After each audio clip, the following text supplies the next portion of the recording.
السلام عليكم ورحمة الله وبركاته. بسم الله والحمد لله والصلاة والسلام على حبيبنا وأسوتنا وقدوتنا وشفاعنا رسول الله صلى الله عليه وآله وسلم. خطأ كبير جدا يرتكبه بعض المصلين في صلاة التراويح فيضيع عليهم أجر وثواب عظيم. نعرف بعد ما نصلى على حبيبنا صلى الله عليه وآله وسلم. كل عام وأنتم بخير، وكل عام وأنتم إلى الله أقرب.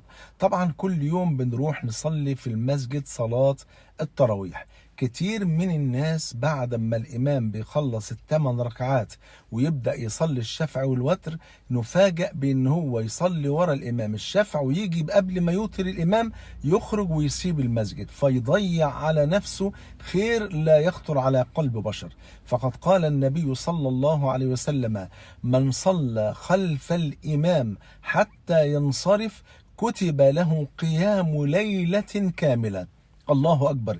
يعني بيفوت على نفسه الخير ده كله بسبب ركعة. ليه؟ أصل هو نفسه يرجع البيت يوتر في التلت الأخير من الليل. إيه المانع؟ هو عندنا أصل طبعا إنه لا وتران في ليلة واحدة، لكن إيه المانع حضرتك أو حضرتك تكملوا خلف الإمام لحد ما يوتر، وممكن بعد كده تقوموا تجيبوا ركعة كمان، يبقى كده أنتم ما أوترتوش خلف الإمام لكن صليتوا خلف الإمام.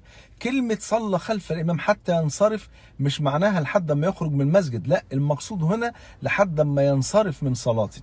يعني بمجرد ما الإمام يخلص ركعة الوتر يبقى كده الإمام انصرف خلاص، تمام؟ فلما نصلي خلف الإمام لحد ما ينصرف، حضرتك أو حضرتك عايزين تصلوا قيام الليل. في ناس فاهمة الموضوع فهم خطأ، فاهمين ان بعد ركعة الوتر ما ينفعش نصلي تاني. لا، ينفع، لأن النبي صلى الله عليه وسلم لما سئل عن صلاة الليل قال: مثنى مثنى فإن خشيت أن يطلع الصبح فأوتر ولو بركعة. يعني أنا لو أوترت صليت الوتر في أول الليل وحبيت بعد كده في آخر الليل أقوم أصلي قيام الليل براحتي خالص، أقوم أصلي ركعتين وأسلم وركعتين وأسلم براحتي، لكن ما أصليش وترين في ليلة واحدة.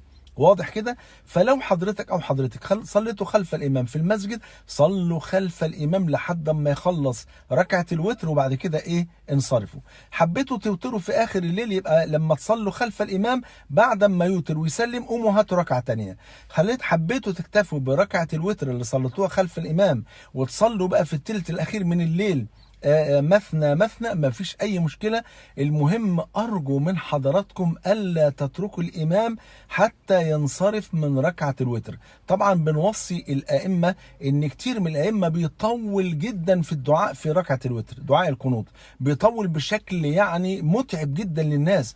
يكفي 5 دقائق من جوامع الدعاء افضل من ان احنا نقعد ندعي بالنص ساعه، الناس ما بتتحملش.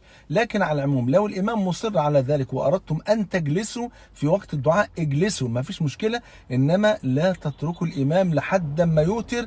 ان شاء الله لو عملتوا كده بيكتب لكم قيام ليله كامله بفضل الله سبحانه وتعالى. اسال الله عز وجل ان يتقبل منا ومنكم صالح الاعمال، وان يجمعنا واياكم مع سيد ولد ادم صلى الله عليه وسلم في الفردوس الاعلى. بحبكم في الله، والسلام عليكم ورحمة الله وبركاته.